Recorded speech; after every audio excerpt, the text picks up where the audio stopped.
ನೋಡಿ ಲಿಂಗಗಳಲ್ಲಿ ಎಷ್ಟು ಪ್ರಕಾರ? ಯಾವ್ಯಾವು? ನೀವ್ಯಾವ ಲಿಂಗ? ಸ್ತ್ರೀಲಿಂಗ ಅಂತಂದ್ರೆ ಹೆಣ್ಣು ಮಕ್ಕಳು ಅಂತ. ಹೆಣ್ಣು ಮಕ್ಕಳಿಗೆ ಶಿಕ್ಷಣ ಬೇಕೋ ಬೇಡ? ಬೇಕು. ಹಾಗಾದ್ರೆ ಎದಕ್ಕಾಗಿ ಬೇಕು ಶಿಕ್ಷಣ? ಜೀವನ ಮಾಡೋದಕ್ಕಾಗಿ ಶಿಕ್ಷಣ ಬೇಕು. ಹೌದಲ್ರಿ? ಹಂಗಾರೆ ಜೀವನ ಮಾಡೋಕ್ಕೆ ಶಿಕ್ಷಣ ಬೇಕಂತಂದ್ರೆ ತಾವೆಲ್ಲರೂ ಇವತ್ತು ಬಂದಿದ್ದೀವಿ ಕಲಿಯಕ್ಕೆ.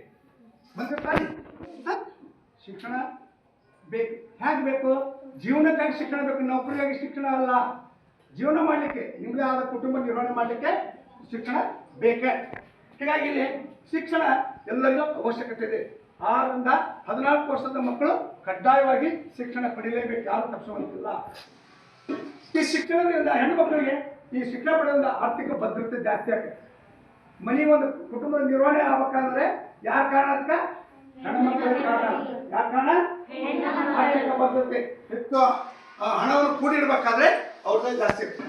ಇನ್ನು ಸಾಮಾಜಿಕ ಭದ್ರತೆ ಕೂಡ ಹೆಣ್ಣು ಮಕ್ಕಳಿಗೆ ಗೌರವ ಸ್ಥಾನ ಇರೋದಾದ್ರೆ ಹೆಣ್ಣು ಮಕ್ಕಳಿಗೆ ಜಾಸ್ತಿ, ಗಂಡು ಮಕ್ಕಳಿಗೆ ಇರಲಿಲ್ಲ. ನಿಮಗೆ ಹೆಚ್ಚು ಸೌಂದರ್ಯ ಇರ್ತಕ್ಕಂಥದ್ದು, ಹೆಚ್ಚು ನಿಮಗೆ ಆಭರಣ ಆಯ್ತು, ಎಲ್ಲವೂ ಕಾಸ್ಮೆಟಿಕ್ಸು, ಇವೆಲ್ಲವುಗಳ ನಿಮಗೆ ಇವು ಬೇಕಾ. ಹೀಗಾಗಿ ಈ ಶಿಕ್ಷಣವು ಕೂಡ ನಿಮಗೆ ಬೇಕು.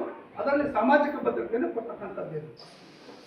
ಹಾಗಾದರೆ ಅಲ್ಲಿ ಶಿಕ್ಷಣ ಪಡಿಬೇಕಾದ್ರೆ ಕೆಲವು ಸಮಸ್ಯೆಗಳು ಬರ್ತವೆ, ದೈಹಿಕ ಸಮಸ್ಯೆಗಳು ಬರ್ತವೆ. ಯಾವ ದೈಹಿಕ ಸಮಸ್ಯೆಗಳು?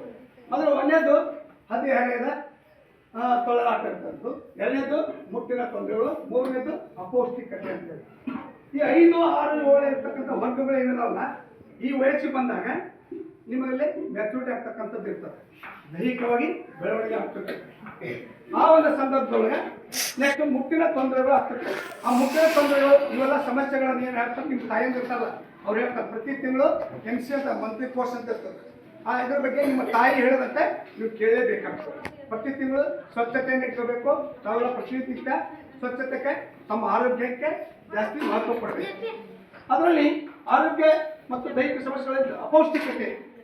ನಿಮಗೆ ಆಹಾರ ಮುಖ್ಯ. ಶುದ್ಧವಾದ ಆಹಾರ, ಶುದ್ಧವಾದ ನೀರು ಇವನ್ನ ಯಾವತ್ತೂ ತೋರಿಸ್ಕೊಳ್ಳೇಬೇಕು. ವೇಳೆಗೆ ಸರಿ ಬೆಳಗ್ಗೆ ಊಟ, ಮಧ್ಯಾಹ್ನ ಊಟ, ಸಾಯಂಕಾಲ ಊಟ ಸೇರ್ಕೊಳ್ಳೋದ ನಿಮ್ಮ ಆರೋಗ್ಯ ಚೆನ್ನಾಗಿಟ್ಕೋಬೇಕು. ಹೌದಲ್ಲ? ನೀವೇನು ಮಾಡ್ತೀರಿ? ಬೆಳಗ್ಗೆ ಏನು ತಿನ್ನಂಗಿಲ್ಲ, ಹಂಗೆ ಬಂದ್ಬಿಡ್ತೀರಿ. ನೀವು ಹಂಗೆ ಬಂದು ಏನು ಮಾಡ್ತೀರಿ? ಇಲ್ಲಿ ಪ್ರೇಯರ್ ಟೈಮ್ನಾಗ ಸಕ್ಕರೆ ಬಂದು ಬೀಳೋದು, ನಂಗೆ ಹಾಗಾಗೈತಿ ಹಿಂಗಾಗೈತಿ ಅಂತ ಹೇಳ್ತೀವಿ. ಅದಕ್ಕೆ ಅಪೌಷ್ಟಿಕತೆ ಆಹಾರ ಕೊರತೆಯಿಂದ ಇವು ಸಮಸ್ಯೆಗಳು ಆಗ್ತವೆ.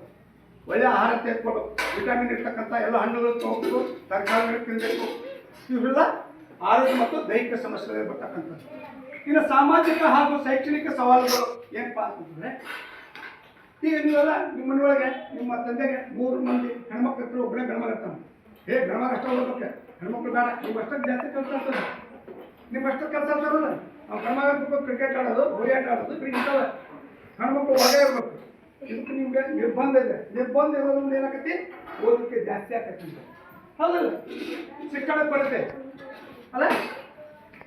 ಹೀಗೆ ಅಲ್ಲೇ ಒಂದು ಹಾಡು ಹೇಳ್ತಂದು, ಯಾವುದು ಅಂತಂದ್ರೆ,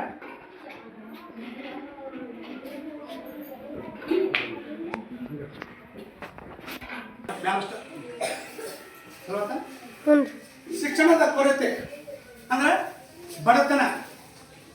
ಮನೆಯೊಳಗೆ ಬಡತನ ಇತ್ತಂದ್ರೆ ಏನು ಮಾಡ್ತಾರೆ? ಹೆಣ್ಮಕ್ಳು ಓದಿಸೋದು ಬೇಡ, ಗಂಡ್ಮಕ್ಳು ಓದಿಸ್ಬೇಕು ಅಂತಕ್ಕಂಥದ್ದು ಅಲ್ಲಿ ಇರ್ತದೆ.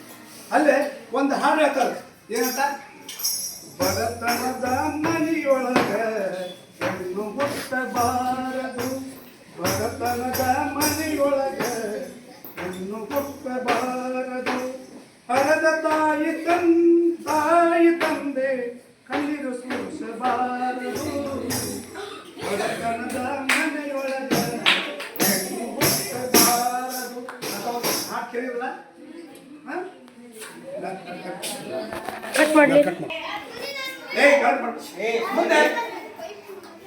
ಮುಂದೆ ಅಲ್ಲ ಶೈಕ್ಷಣಿಕ ಸವಾಲುಗಳು ಏನಂತಂದ್ರೆ, ಹೇಳಿದ್ದು ಮೂಲಭೂತ ಸೌಲಭ್ಯಗಳು. ನಮ್ಮ ಶಾಲೆ ಒಳಗೆ ಎಲ್ಲ ಓದವು, ಟಾಯ್ಲೆಟ್ ರೂಮ್ ಇದೆ, ರಿಸರ್ಚ್ ರೂಮ್ ಇದೆ, ಎಲ್ಲ ಓದವು ನಮ್ಮ ಶಾಲೆ ಒಳಗೆ. ಆದ್ರೆ ಮೊದಲು ಏನಿತ್ತು, ಕೆಲವು ಇರಲಿಲ್ಲ. ಅವು ಇಲ್ಲ ಅಂತ ಅಂದ್ಬಿಟ್ಟು ಏನು ಮಾಡ್ತಾರೆ ಪಾಲಕರು? ಹೋಗ್ಬಿಟ್ಬಿಡೆ, ಅವಾಗ ಇರೋದಿಲ್ಲ, ಟಾಯ್ಲೆಟ್ ರೂಮ್ ಇರೋದಿಲ್ಲ, ರಿಸರ್ಚ್ ರೂಮ್ ಇರೋದಿಲ್ಲ. ಇಲ್ಲಿ ಹೆಣ್ಣು ಮಕ್ಕಳ ಸಮಸ್ಯೆ ಆಗಿದೆ. ಇನ್ನು ಲಿಂಗ ತಾರತಮ್ಯ ಮಾಡ್ತೈತೆ. ಈಗ ಗಂಡ್ಮಕ್ಳು ಅಷ್ಟ ಓದ್ಬೇಕು, ಹೆಣ್ಮಕ್ಳು ಓದಬಾರ್ದು. ನೀವೆಲ್ಲ ಮದುವೆ ಮಾಡ್ಕೊಂಡು ಮಕ್ಕಳು ಕೊಡೋರೆ ಲಕ್ಷ ಗಂಟೆ ಖರ್ಚು ಮಾಡಿರ್ತೀವಿ. ಮುಂದಾದ್ರೆ ಮದುವೆ ಮಾಡೋದ್ರ ಟೈಮ್ಗೆ ಲಕ್ಷ ಗಂಟೆ ಖರ್ಚು ಮಾಡಿ ನಿಮ್ಮನ್ನೆಲ್ಲ ಕಳಿಸೋದು. ಗಂಡ್ಮಕ್ಳು ಓದಿ ಅಂತ ಹೇಳ್ತಿರ್ತಾರಲ್ಲ.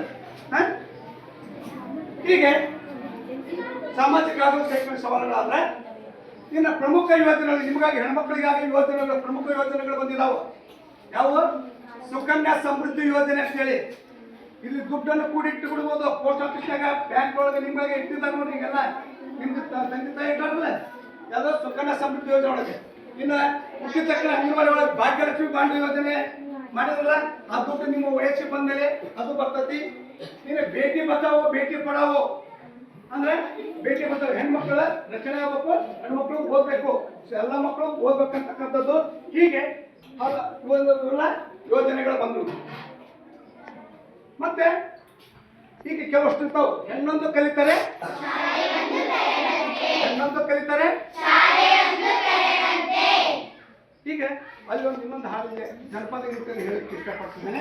ಅದಕ್ಕೆ ನಮ್ಮ ಮೊದಲು ಇಲ್ಲಿ ನೋಡಿ, ಮನೆಯೇ ಮೊದಲ ಪಾಠಶಾಲೆ,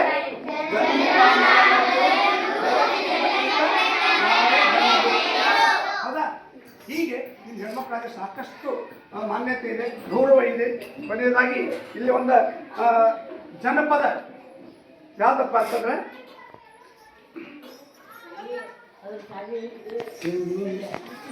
ಹೆಣ್ಣು ಇದ್ದ ಮನೆಗೆ ಕನ್ನಡಿಯಾತಕ, ಹೆಣ್ಣು ಇದ್ದ ಮನೆಗೆ ಕನ್ನಡಿಯಾತಕ, ಹೆಣ್ಣು ಸಣ್ಣವಳು ಮನೆಯೊಳಗ, ಹೆಣ್ಣು ಸಣ್ಣವಳು ಒಳಗಿರಲು ನನ್ನ ಮಗಳು, ಕನ್ನಡಿ ಹಂಗ ಹೊಳೆಯುವಳು. ನೋಡಿ, ಹೆಣ್ಮಕ್ಳು ಮನೆ ಒಳಗಿದ್ರೆ ಕನ್ನಡಿಯಾಗಿ ಹೊಳೆಯೋದಂತ ನಿಮ್ಮ ಮಕ್ಕ ಕನ್ನಡಿ ಹಂಗೆ ಇರ್ತದೆ. ನೋಡಿದ್ರು ತಳ ತಳ ಹೊಳಿತದೆ. ಅದ ಗಂಡ್ಮಕ್ಳು ಮಕ್ಕ ನೋಡಿದ್ರೆ ಮಂಗನ ಮಕ್ಕ ಆಗಿರ್ತದೆ. ಹೌದು, ಅದಕ್ಕೆ ಹೆಣ್ಮಕ್ಳು ಮಕ್ಕ ಕನ್ನಡಿ ಹಂಗೆ ಹೊಡಿತಾವೆ. ಕನ್ನಡಿನ ಬೇಡ ಅಂತ ತಾಯಿ ಎಷ್ಟು ಚಂದ ತನ್ನ ಜಾನಪದ ಒಳಗೆ ಹೇಳ್ತಾವೆ.